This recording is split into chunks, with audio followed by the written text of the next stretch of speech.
Sahabat-sahabat sekalian, alhamdulillah di seluruh dunia isinya ini adalah ciptaan Allah, adalah milik Allah. Tidak ada satupun yang ada di alam semesta ini kecuali Allah yang menciptakan. Dan semua yang ada ini harusnya membuat kita yakin kepada Allah.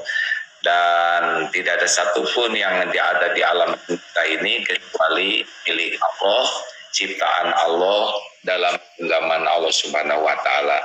Saya perkenalkan kepada AA, yaitu AA Jimmy. Jim, Assalamualaikum Jim, Mr. Jim. Waalaikumsalam.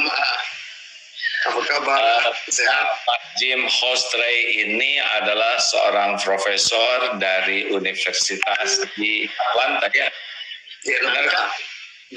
Kampusnya apa namanya? Emory. Emory itu apa, Pak Jim? Emory itu nama seseorang yang mendirikan pertama kali kampus itu. Kebetulan latar belakang itu sedikit imperialisme Amerika soalnya. Itu yang pendiri perusahaan Coca-Cola. Itu pun kampus yang mereka dirikan udah 150 tahun lalu. 150 hampir 200 tahun sudah. Alhamdulillah kami banyak sekali dosen-dosen yang mengkaji kajian Islam. Jadi di kampus studi Islam di sini sangat kuat. Oh iya, tunggu dulu, apa kabar ini Jim, Mr. Jim? Kayak gimana? Saya kebiasaan manggil Jim, harusnya manggil Profesor Jim. Ya maaf. Profesor terlalu serius. Saya kan masih murid. Cuma yang beda ada beberapa huruf di belakang nama. Tapi kalau kita fokus ke huruf, kita lupa diri sendiri. Jadi ya asal kita murid saja. Jadi Jim kan agak apalagi karena sudah kenal lama sebelum jadi prof. Baik. Masih mahasiswa. Ya, Jim ini pernah pesantren di Darul Tauhid. Saya ingat tahun berapa, dulu sudah lama ya. Alhamdulillah sudah 15 tahun lalu. 15 tahun yang lalu, alhamdulillah. Baik, sahabat-sahabat sekalian, jadi Jim ini bahasa Indonesia sangat fasih, juga bahasa Sunda sebetulnya. Ingin ngajak ngobrol bahasa Inggris ya, cuma susah ya. Baik Jim, tunggu dulu, Amerika sendiri sekarang bagaimana situasi COVID di sana? Kalau situasi COVID khususnya masih agak serius. Kan misalkan di daerah kami di sini masih zona merah, jadi itu rate infeksi agak menurun sedikit, tetapi itu puncak infeksi itu sangat berbahaya di sini. Jadi tiap hari 4.000 orang meninggal dunia. Jadi masih sangat serius. Dunia ya, Indonesia. Betul. Nah, jadi kalau ya alhamdulillah sudah vaksin, cuma proses agak lama juga kalau tidak seperti Indonesia kan 300 juta penduduk. Iya. Berapa penduduk Amerika tuh? Kurang lebih 350 juta. Di Atlanta sendiri berapa orang tuh? Kalau Atlanta dan sekitarnya kurang lebih 3 juta penduduk. 3 juta. Berapa banyak dari 3 juta itu yang terinfeksi itu? Kalau dari persentase itu mungkin 1-2%. Jadi makin lama makin masalah terhadap COVID ini takut, cemas, atau biasa atau gimana? Wah, kalau di sini kami dibagi 2 kelompok. Ada yang lebih waspadai, ada beberapa misalkan imam atau pendeta atau yang lain-lain yang mengutamakan kesehatan orang. Ada lagi yang mereka agak entah kenapa ya tidak mau pakai masker. Kalau mau di ruang publik juga tidak pakai masker. Ada sebagian yang ya terpaksa bekerja di luar atau apa. Tapi mudah-mudahan justru dengan adanya presiden baru di sini, ini rasanya seperti ini sudah Amerika zaman baru, karena yang dulu sudah tidak ada lagi fokus untuk mencegahkan corona ini di Amerika, ya mudah-mudahan lebih optimis. Tapi saya memang bukan pendukung yang sebelumnya. Ya, ya, jadi kembali situasi COVID memang masih berbahaya ya. Masih berbahaya. Banyak meninggal syariatnya itu yang sudah tua, yang sedang atau yang muda atau siapapun yang meninggal tuh. Kebanyakan yang lebih tua, tapi kalau yang muda bahaya juga. Tapi kalau dari presentasi memang paling banyak lebih tua. Yang meninggal itu ya 3.000, 4.000 sehari ya. Oh, Masya Allah. Lalu Ya, apa perubahan di masyarakat dengan adanya COVID ini? Apakah ada perubahan keimanan, peningkatan keyakinan kepada Allah atau kepada pencipta langit bumi, atau menjadi biasa-biasa saja, tetap biasa saja nih dengan adanya ujian ini? wah, itu pertanyaan bagus sekali ya. Mungkin bisa juga ini tergantung kepada fase yang mana dan bulan yang mana. Kalau pada awalnya kita harus work from home, nggak mau agak malas, mau keluar, mau ke toko, mau belanja segala macam. Itu perubahannya kalau keluarga, dalam kehidupan keluarga biasanya itu orang banyak sekali waktu yang yang dimakan mungkin jalan kaki bersama, atau kalau malam main permainan atau nonton film atau apa, jadi lebih fokus kepada keluarga. Jadi alhamdulillah pada bulan-bulan awalnya ada kesempatan baru untuk sangat menghargai, mengapresiasi apa yang sebelumnya mungkin taken for granted, dan kurang bersyukur. Nah, lama-lamanya di sini saya nggak tahu, mungkin ada cerita dari Indonesia. Kalau anak-anak saya sekarang ini, mereka sudah lama sekali nggak bisa bermain dengan kawan-kawan, walaupun sebagian termasuk bubble kita, sebagian misalnya yang hidup di sebelah rumah kami. Tapi anak-anak sudah lonely, merasa kesepian. Kesepian ya. Kesepian. Kalau di sana bagaimana kondisi dan keadaan di masyarakat? Secara keluarga sendiri. Sekarang ya memang sudah lama sekali berada di rumah ya. Jadi harus ada variasi kegiatan ya. Untungnya kalau di sini ya ada kegiatan pesantren dan sebagainya walaupun masih online. Tapi betul-betul ini kalau tidak dengan kreatif memang bisa jadi jenuh, di rumah terus sedang keluar berbahaya ya. Tapi sudah kena kemarin, sudah lulus ya, makanya masih hidup juga alhamdulillah. Nah, makanya saya dapat kabar dari siapa saya lupa, langsung WA, tapi mungkin 1-2 hari setelah sudah dialami. Tapi berapa minggu ya ada simptom atau efek?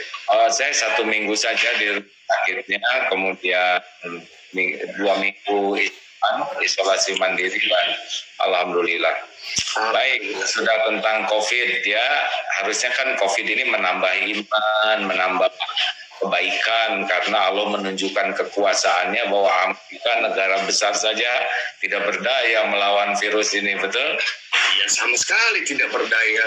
Coba Jim sendiri, apa hikmahnya Allah menciptakan COVID ini, virus ini? Ya, kalau buat Jim sendiri ya, hikmahnya buat saya sendiri ya, hikmahnya jangan terlalu fokus atau apalagi pusing dengan sesuatu yang kami tidak kontrol.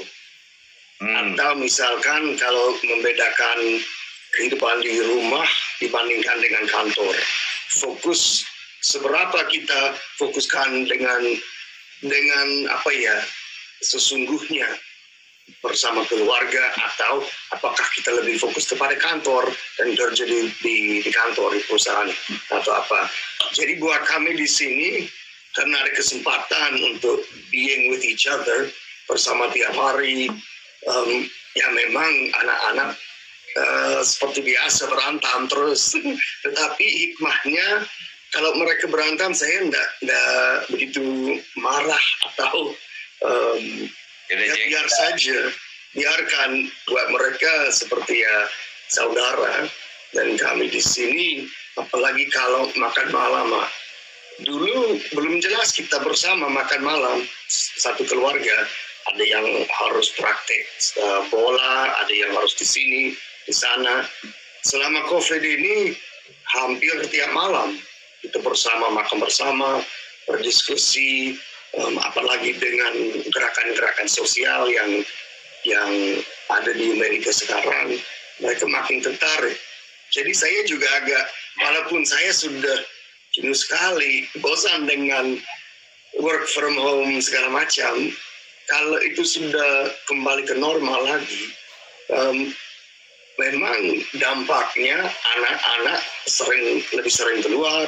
Saya fokus mungkin lebih banyak fokus kepada pekerjaan daripada keluarga. Bagaimana caranya untuk membuat keluarga sakinah. Jadi insya Allah ya hikmahnya ini saya tetap menjaga kalau zaman ini sudah badai ini sudah berlalu, insya Allah. Kalau badai sudah berlalu, kebiasaan positif di rumah jangan hilang gitu ya.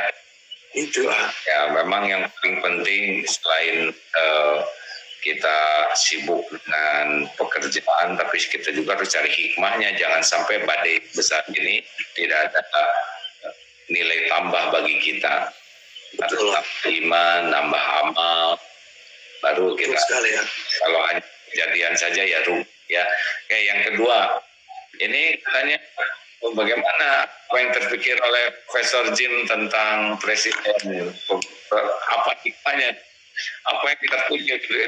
Amerika dianggap sebagai negara paling demokratis. Sekarang seluruh dunia melihat ya, seperti lucu dan ya memalukan juga mungkin begitu. Apa yang terpikir Pak Jim? Itu jelas memalukan. Memalukan ya, jadi sadar juga ini memalukan. Sadar, apalagi teman-teman saya baik di Eropa maupun di Indonesia kirim meme atau meme di sosial media sosial yang kemarin itu waktu orang masuk gedung DPR, MPR. Kalau saya sendiri merasa bahwa selama 4 tahun, apalagi kalau orang dari luar negeri, tapi orang di dalam negeri Amerika ini, negeri Paman Sam ini, sebagian besar 4 tahun lalu memilih Hillary Clinton bukan Donald Trump. Oleh karena tetapi sistem electoral college ini Trump dengan benar Trump menang. Kami terima walaupun itu pahit sekali buat kami yang sangat kurang setuju dengan kebijaksanaan dia. Apalagi prasangka buruk dia terhadap negara mayoritas Muslim yang mau di-ban kemarin 4 tahun lalu. Kami sebagian kami di Amerika justru turun ke jalan pada saat itu, apalagi Muslim ban itu. Jadi buat kami di sini, yang di luar rumah baru lewat, ada nggak apa-apa. Kalau di kalangan yang tidak mendukung Donald Trump, kami merasa fresh sekali, seolah ini ada kesempatan emas bahwa demokrasi itu tetap harus dijaga. Dan begitu kuat kita di dunia, semua dunia ini sudah lihat dengan mata sendiri. Bagaimana caranya begitu kuat hawa nafsu itu. Seperti orang seperti Donald Trump jadi presiden, wah dia ada posisi, ada kekuasaan dari sini sana, tergoda sini sana, jadi sangat berbahaya sebenarnya kalau ada orang yang tidak dapat memanage kolbunya, karena itu memang intinya kembali ke kolbu lagi, seperti sudah sering ikut dalam ceramah. Jadi ya mungkin hikmahnya di situ, dan insya Allah presiden baru ini dengan menteri luar negeri keliling dunia silaturahmi walaupun itu mungkin virtual, dan mestinya minta maaf kepada yang sudah affected atau yang sudah ada akibatnya, merasakan akibatnya dari kebijaksanaan tersebut. Waduh, jadi Amerika sendiri malu ya. Malu sekali selama 4 tahun ini. Dan ini memang bukan sesuatu yang baru. Kan pertama kali bertemu dengan AA, malu juga dengan Presiden George W. Bush waktu itu. Jadi kami harus tetap menjaga prinsip-prinsip atau sikap-sikap menghargai orang lain. Kalau nggak dijaga terus, bisa juga ada orang seperti Donald Trump menang, ambil kesempatan untuk berbuat yang buruk. Memang nggak dipikirkan oleh beliau bagaimana pentingnya bermanfaat di dalam dunia ini. Kalau Capitol itu gedung apa itu yang diserbu tuh? Kalau Capitol itu mungkin 2 kilo, kurang lebih 2 kilo dari Gedung Putih. Itu gedung seperti gedung DPR dan MPR. Ada MPR di satu bagian gedung itu, satu lagi DPR seperti di Senayan. Oh, terus diserbu pada waktu ini memalukan sekali ini ya. Memalukan. Apalagi karena hampir setiap anggota DPR sama MPR memang berada pada saat itu di dalam gedung. Jadi dari perspektif security, keamanan itu sangat mengkhawatirkan. Jadi itu situasi berbahaya sekali itu sebetulnya ya. Kalau waktu itu memang di frontline garis depan itu bahaya sekali. Kalau orang sudah masuk, kalau anggota DPR sama MPR sudah diamankan, itu nggak begitu berbahaya. Tetapi pada saat-saat yang pertama itu, memang banyak sekali yang ribut. Kenapa security keamanan tidak begitu lebih kuat? Kenapa yang dari militer nggak dipanggil lebih dahulu? Jadi apa hikmah yang bisa didapatkan oleh Pak Profesor Jim nih dari adanya zaman Trump ini? Apa nih pelajaran yang paling berharga kira-kira yang didapatkan secara pribadi terus oleh orang menteri Amerika? Apa nih? Karena takdir kan tidak ada yang kebetulan dan setiap kejadian itu pasti ada hikmahnya. Menjadi ada kali kalau ada kejadian besar dan kita tidak ada nilai tambah, betul? Betul. Ini buat Jim sendiri, hikmahnya adalah bagaimana caranya kita menghadapi dan menghargai orang yang lawan bicara. Kalau itu orang lawan bicara kita tidak menghargai, bagaimana? Nah, pada saat yang sama, kalau ada bagian atau kelompok dari masyarakat yang ingin berkontrol sebuah gedung pemerintah atau bikin pemerintah baru atau tidak mengikuti dengan persetujuan di dalam sistem demokrasi, itu bahaya juga. Jadi dari perspektif kenegaraan, hikmahnya harus jangan terlalu fokus kepada yang namanya teroris yang pemeluk agama Islam di luar jauh di sana itu. Sebaiknya kita harus mewaspadai orang di dalam negara sendiri yang punya kebencian di dalam hati. Nah, yang mungkin terakhir, hikmahnya begitu penting, kita di negara diri sendiri, apalagi di dunia yang lebih luas. Jangan sampai kita membiarkan keadaan moral atau keadaan kenegaraan seolah orang lain akan berbuat yang baik atau bermanfaat.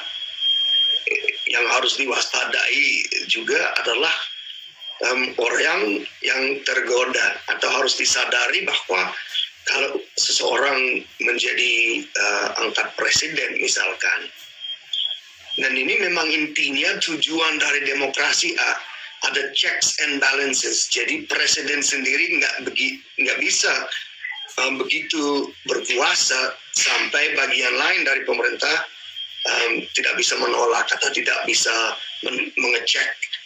Jadi kami merasa bahwa kita harus lebih aktif di komunitas, di sekolah sendiri, mulai dengan keluarga diri sendiri, di sekolah, di komunitas, untuk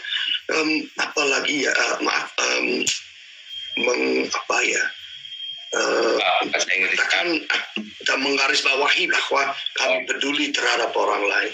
Itulah. Garis bawah teh dawan lain. Baik, saya ngerti Jim.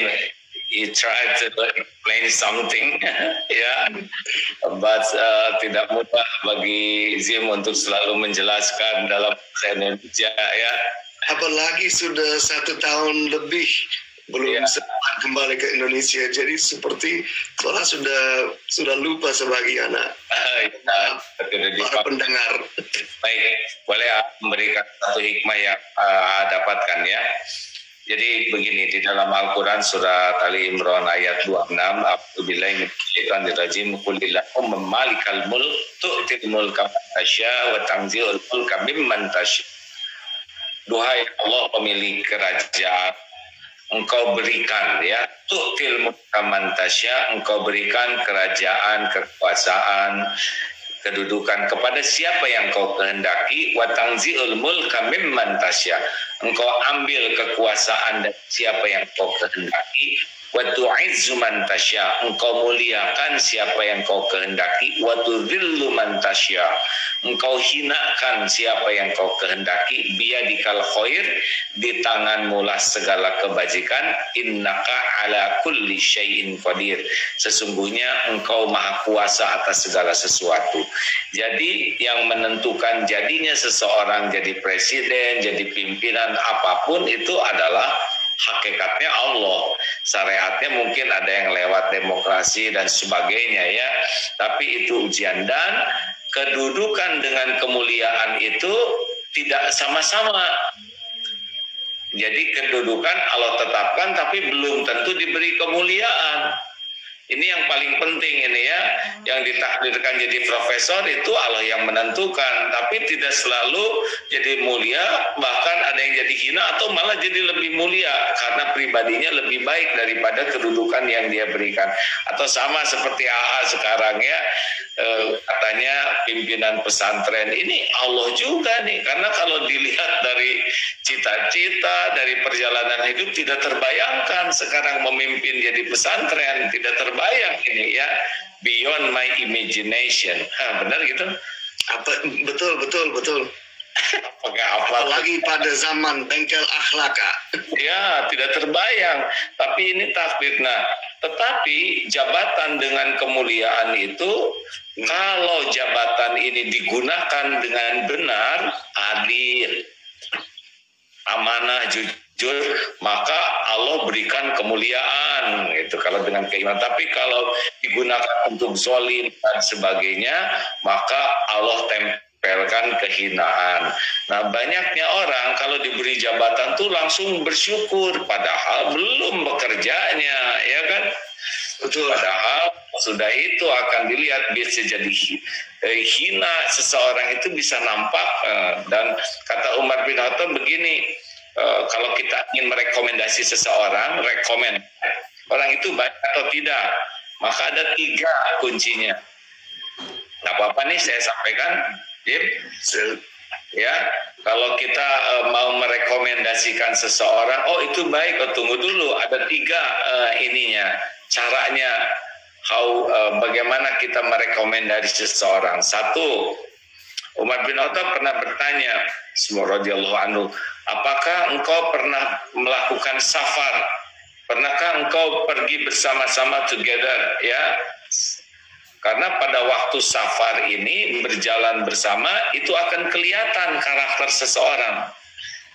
Ya, jadi kalau kita pergi bareng, apalagi cukup lama, itu akan kelihatan nih someone ini, ya, ini baik atau buruk. Karena dalam perjalanan itu kan ada waktu, ada capek, ada banyak kejadian, dan itu akan keluar dibanding dengan orang yang hanya ketemunya sekali.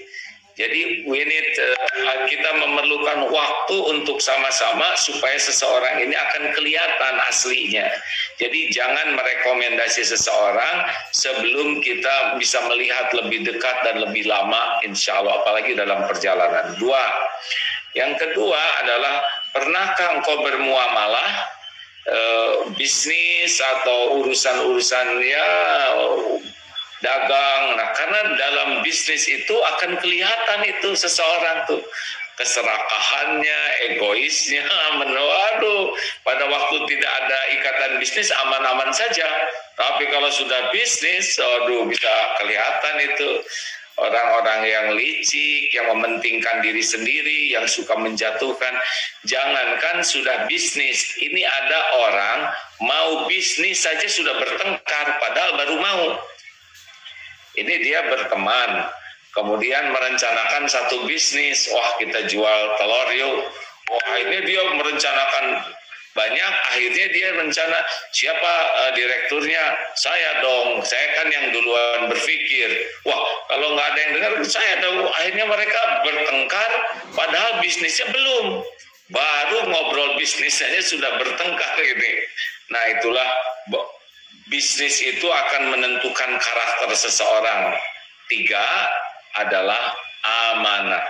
Apakah engkau sudah pernah memberikan amanah kepadanya? Nah, kalau kita nitip sesuatu atau kita punya perjanjian sesuatu, orang itu akan kelihatan ketika dia memegang amanah atau tidak. Nah, sebetulnya syariatnya kalau memilih pemimpin itu seperti itulah. Bisa dipahami nggak, Jim? Bisa, dan sangat setuju, dan terima kasih atas ini penjelasan. Sangat cocok saya rasa dengan situasi kami di sini. Figur-figur seperti Donald Trump yang niat juga belum jelas, dan kedudukan itu tidak sesuai dengan ciri-ciri seseorang. Dan itu kan Michelle Obama yang istri dari Barack Obama sering katakan bahwa menjadi seseorang presiden tidak merubah seseorang, justru itu mencerminkan atau menjelaskan siapa sebenarnya orang itu. Apakah orang itu akan ambil kesempatan untuk menjadi orang licik atau membantu keluarga saja, atau apakah niatnya memang benar-benar ikhlas untuk membuat sesuatu agar dunia ini lebih adil. Pak Jim, di dalam Islam pemimpin itu sesuatu yang berat. Disebutkan oleh Rasulullah, Sayyidul kaum khadimuhum. Pemimpin satu kaum itu pelayan kaumnya. Artinya kalau kita diuji jadi pemimpin, kualitas kepemimpinan itu diantaranya adalah kemampuan melayani, bukan ingin dilayani. Jadi kalau jadi pemimpin dalam Islam itu memang dia harus jadi pelayan yang luar biasa bagi masyarakatnya. Ini ada satu lagi ya, kan bicara nih. Apa yang Pak Jim dapatkan nih dari bicara, ya karena ini bukan hal yang tersembunyi ya, karena sudah dibuka itu kan bicaranya banyak, tulisannya banyak. Seberapa tuh kita bisa mengambil pelajaran dari bicara presiden sebelumnya tuh? Presiden maksudnya sebelumnya dengan Donald Trump apa George W. Bush yang dahulu? Enggak, itu saya nggak mau, ya pantrum ya. Mas, kan bicaranya banyak. Apa yang dapat diambil hikmah bicara itu, tentang bicara itu? Kan bicaranya, penanya ya. Itu kalau sifatnya, atau kan dalam lebih jelas, jauh lebih paham. Tetapi dalam tradisi Islam ada adab, dan itu adab, code of ethics itu termasuk dan koneksi dengan akhlak itu sangat penting sekali. Kan sering saya dengar dalam ceramah AA dulu, ambil hikmah atau hadis dari Nabi Muhammad, berkata baik atau diam.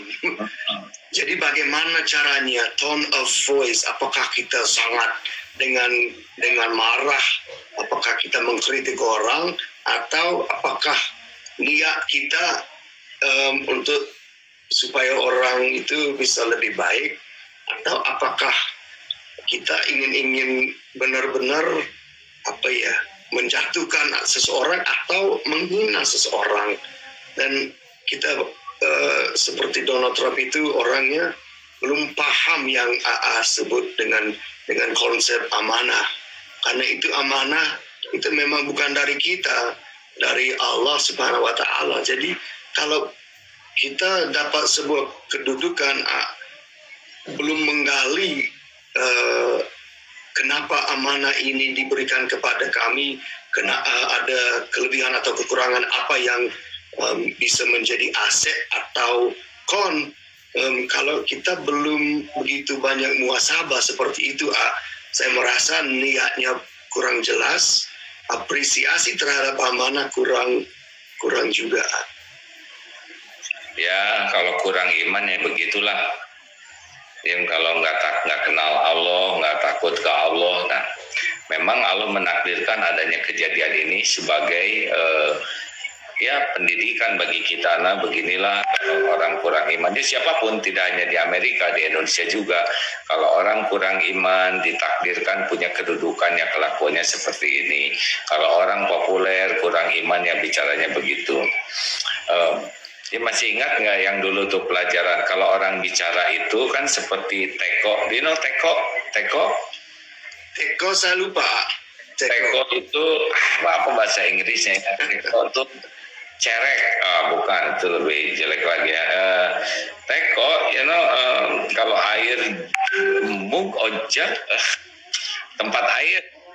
Oke. Ya, kalau air itu yang keluar dari Oke. Saya paham. Apa namanya in Inggris? Oh, kettle ya, tahu. Iya, paham. Saya mengerti ya. Ya. Kettle ya. Oke. Terima kasih kawan-kawan yang mengeluarkan isinya. Ya, kalau di dalamnya teh keluar teh, di dalamnya kotor keluar kotor, di dalam bening keluar bening, atau kata teapot itu ya, di dalamnya keluar. Nah, jadi kalau seseorang bicara itu adalah dia sedang membuka hatinya, dia membuka siapa dirinya. Jadi kalau dengan sama kita bicara begini, sebetulnya kita sedang membuka siapa diri kita tanpa kita sadari ya.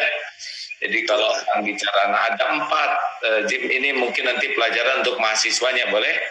Boleh. Ya, ada 4 ciri orang bicara itu, kualifikasinya ya. 1, high class itu orang yang kualitasnya paling bagus bicara itu ada cirinya. Yang pertama, kalau dengan iman itu zikrullah, selalu bicara itu terkait dengan Allah, karena tidak ada sesuatu yang tidak ada kaitan dengan Allah. Yang kedua, kalau dia bicara selalu jadi ilmu yang manfaat. Jadi ngobrol walaupun sedikit sebentar itu jadi ilmu yang manfaat. Yang ketiga, cirinya adalah ada hikmah. Kalau ilmu untuk di sini, kalau hikmah untuk bisa di hati. Oh iya, selain saya mengerti, oh iya saya. Nah, jadi ada sesuatu yang membuka nih. Kalau orang bicara, kemudian orang yang mendengarnya itu hatinya semakin paham, itu sudah kualitas. Dan yang keempat, solusi. Jadi kalau bicara itu tidak hanya membahas masalah, tapi apa nih yang menjadi solusinya.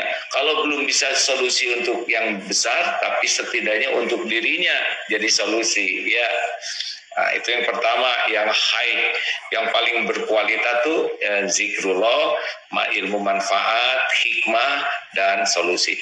Yang kedua, kalau orang biasa-biasa, kalau bicara, ini orang biasa, apa cirinya? Adalah kejadian, peristiwa. Jadi dia sibuk cerita ini, cerita itu, kejadian ini, saya lihat ini, saya dengar, saya terus, tapi tidak ada hikmahnya, tidak ada ilmu yang manfaat, tidak ada solusi, ya tidak nambah iman. Nah, ini orang umum biasa. Jadi dia cerita ramai sekali makan waktu, tapi ya nothing to upgrade ya iman or amal ya. Nah, yang ketiga adalah orang yang rendahan. Bagaimana disebut in English rendahan? Ini high class, ini adalah orang yang common, general umum, yang rendahan ini. Pokoknya The lower. ya apa? The lower, kerendahan, ya, the lower. Ya, orang yang rendah. Ini kalau bicara ada cirinya negatif. Selalu bicara tuh mengeluh, mencela, menjelekan orang. Komentar-komentarnya tuh tidak ada nilai positif, jelek saja. Apapun dia komentari jelek. Dari bangun tidur dia sudah mengeluh, apapun dia keluhkan, apapun kelihatan salah, apapun kelihatan jelek. Pokoknya orang yang rendah itu selalu tidak ada syukur dan menilai orang negatif, tidak bisa lihat positifnya. Komentarnya tuh negatif aja. Ini orang rendahan. Tapi ada satu lagi yang the lowest, yang paling bawah, yang paling dangkal. Ini udah rendah nih. Ya, ini the bottomnya. Paling pokoknya orang ini adalah yang tidak bagus, yaitu kalau bicara cirinya adalah saya. Jadi semuanya saya, jadi fokus dari semua pembicaraannya itu hanyalah untuk mengekspos dirinya. Itu saya, ini ide saya, ini saya yang berjuang, saya yang berkorban. Tidak ada yang dia pikirkan dari setiap dia bicara selain untuk mengangkat dirinya, mengekspos dirinya seakan dirinya lah paling hebat, paling berjasa, paling penting, paling banyak berbuat. Dia tidak memikirkan apapun dalam hidup ini selain bagaimana hanya mengangkat-ngangkat dirinya. Nah, inilah orang yang paling dangkal, yang dia tidak punya apa-apa dalam hidupnya selain untuk memamerkan dirinya. Nah, berat sekali ini kalau kita seperti itu, atau pemimpin kita seperti bagaimana, apa yang terpikir tentang itu? Justru yang terpikir itu yang paling dangkal itu, justru itu yang penyakit hati Presiden Trump dulu, karena dia bangun mengobrolin diri sendiri. Kalau menonton televisi cuma untuk nonton wawancara dengan diri sendiri. Jangan sampai disebut ini saya memfitnai atau ambil kesempatan untuk bicara buruk saja. Tetapi kalau kita mewaspadai figur-figur seperti itu dan kita mengamati dari jauh, tadi di media sosial atau kalau mendengarin pidato misalkan di depan orang, setiap sesuatu selalu kembali kepada diri sendiri. Saya yang paling ini, administrasi kami yang paling itu. Nah, kalau orang seperti itu, nggak tahu apakah dengan cara apa ya kita orang seperti itu bisa merubah diri sendiri atau memperbaiki kualitas hati atau niat atau apa. Tetapi kalau hanya orang kaya yang dipikirkan atau hanya agak lemot nih dia sekarang, sorry, something wrong. It's okay. Ini karena apa? It's okay. Ya, sebentar. We try to fix. I think itu ya tentang sinyal ya. It's okay, Jim. Siap. Faruk, bagaimana, yang lambat suara saya atau dua-duanya? Suara Prof. Jimmy saja yang lambat, tak?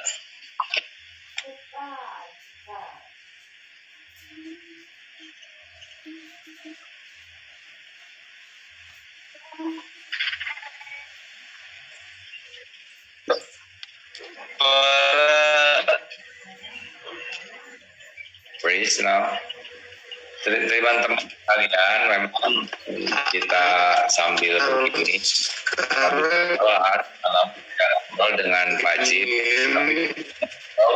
dari obrolan begini nanti dijadikan bahan dari kuliah untuk para mahasiswanya. Jadi mohon maaf kalau ada sedikit pengulangan dari materi yang pernah sampaikan, dengan harapan harapan mudah-mudahan nanti Pak Jim juga, Pak Profesor Jim menyampaikan ini untuk para mahasiswanya. Terdengar? Masih terdengar? Jim?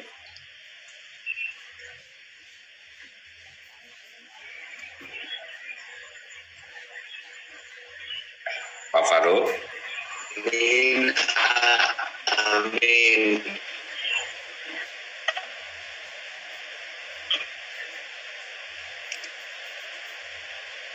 Coba.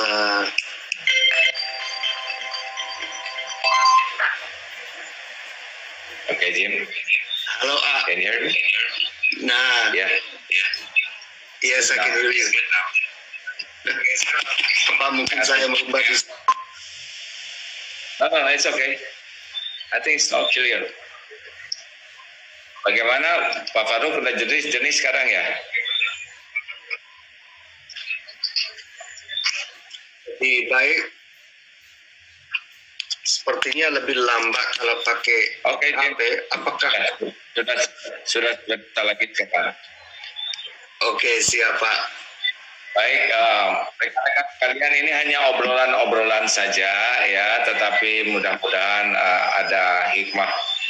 Terakhir ini, bagaimana perkembangan umat Islam di Amerika yang Jim amati. Bisa dengar apa enggak? Halo? Bisa, bagus. Oke. Bisa. Oh bisa ya, oke sudah kembali. Mohon maaf, entah kenapa tadi ada halangan teknik.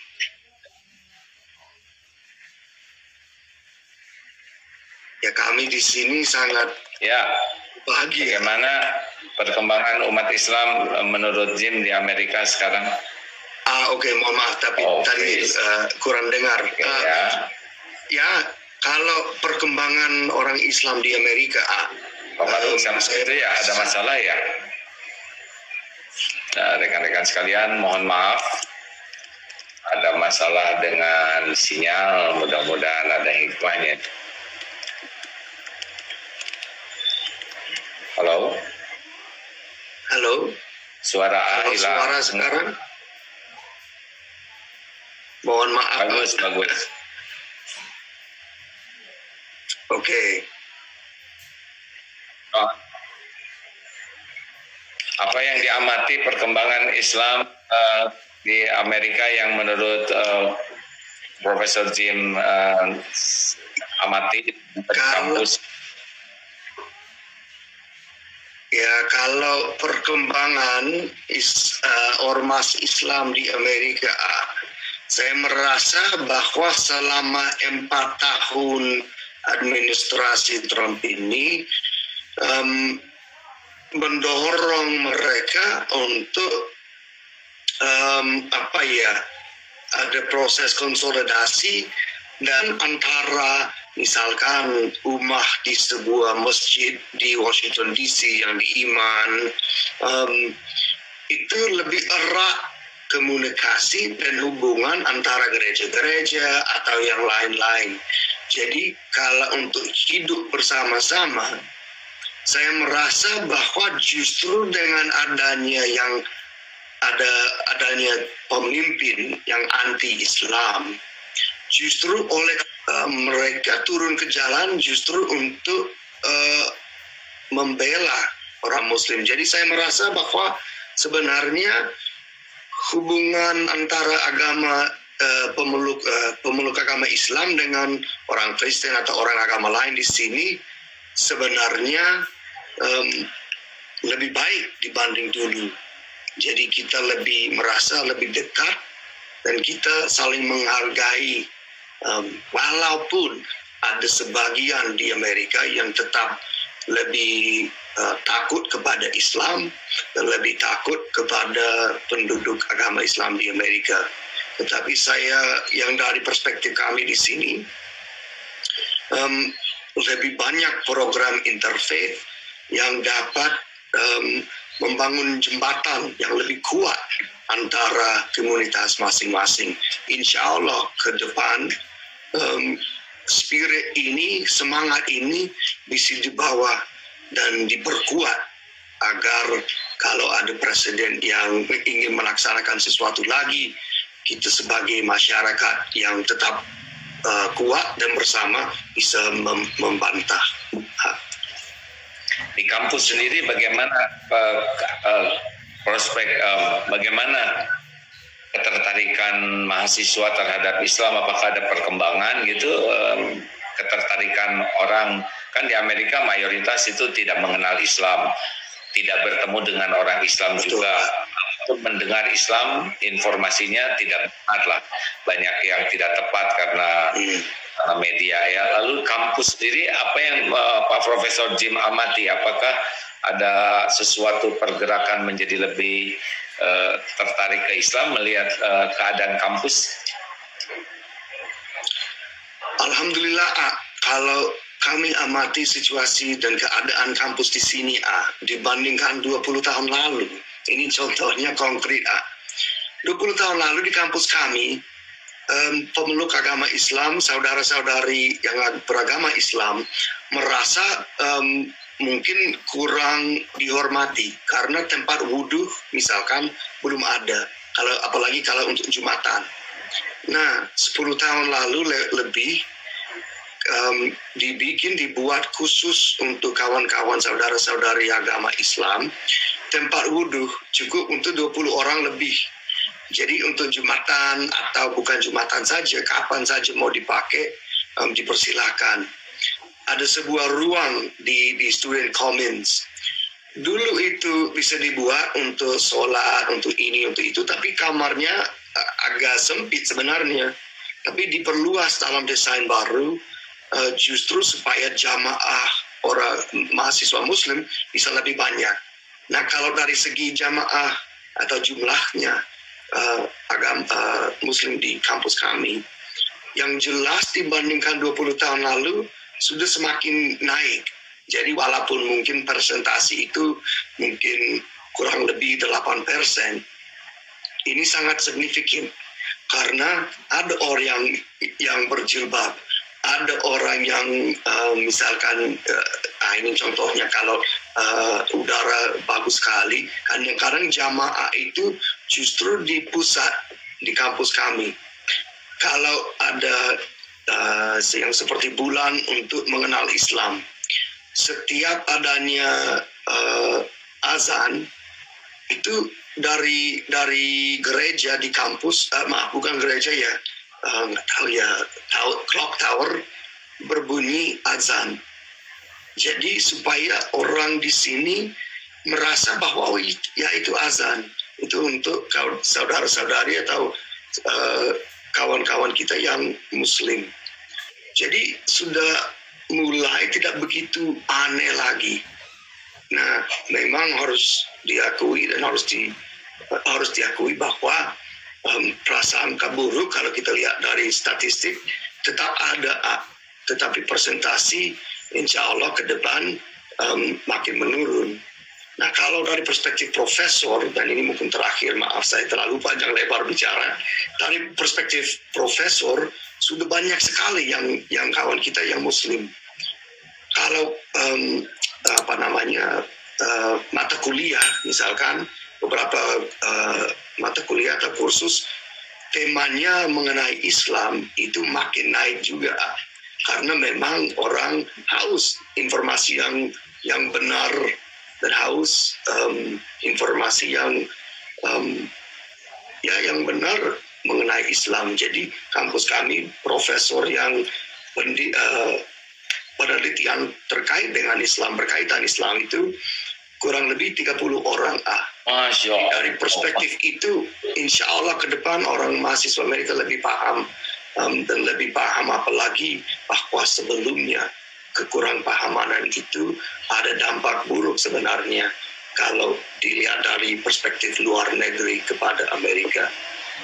Masya Allah, tidak terasa Om Jim, kita sudah ngobrol mendekat jam 6 Indonesia. Jam berapa di sana di Atlanta sekarang? Menjelang maghrib Pak, menjelang jam 6. Oh iya. Sebentar lagi sudah maghrib. Oh ya, Masya Allah, Alhamdulillah. Ini mudah-mudahan tidak pertama dan terakhir. Suatu saat kita ajak juga tuh para mahasiswanya untuk ikut Amin, amin. ya. Dengan senang hati, A. Ya, kalau A mau diminta ngajar lagi seperti dulu, boleh lah. Mudah-mudahan sekarang bahasa Inggrisnya Boleh lah. better. Apalagi sekarang kita akan membahas hubungan antara Islam dan fatwa-fatwa Islam atau pelajaran Islam mengenai COVID. Jadi akan sudah salah satu pemimpin dari perspektif Islam dan kesehatan, saya merasa cocok sekali kalau seandainya berkenan. Boleh. Alhamdulillah, dengan senang hati. Jim sudah banyak segala persaudaraannya. Mudah-mudahan nanti bisa juga untuk ngajar sedikit-sedikit sambil latihan bahasa Inggris ya. Alhamdulillah. Baik, Pak Profesor Jim, senang sekali ini kita sudah mendekat jam 6, berarti memang harus sudah berakhir. Terima kasih atas kehadirannya dan obrolannya. Masya Allah, banyak hal yang mudah-mudahan mencerahkan bagi kami semua nih yang menyimak, dan semoga Jim juga bisa mendapat hikmah dari pertemuan ini ya. Amin, Alhamdulillah. Atas keluarga, insya Allah kita tutup sama-sama ya sahabat-sahabat sekalian dengan mengucapkan hamdalah. Alhamdulillah. Wa bihamdik asyhadu alla ilaha illa anta astaghfiruka wa atubu ilaik. Assalamualaikum warahmatullahi wabarakatuh. Waalaikumsalam warahmatullahi wabarakatuh. Jangan dulu keluar, Jim.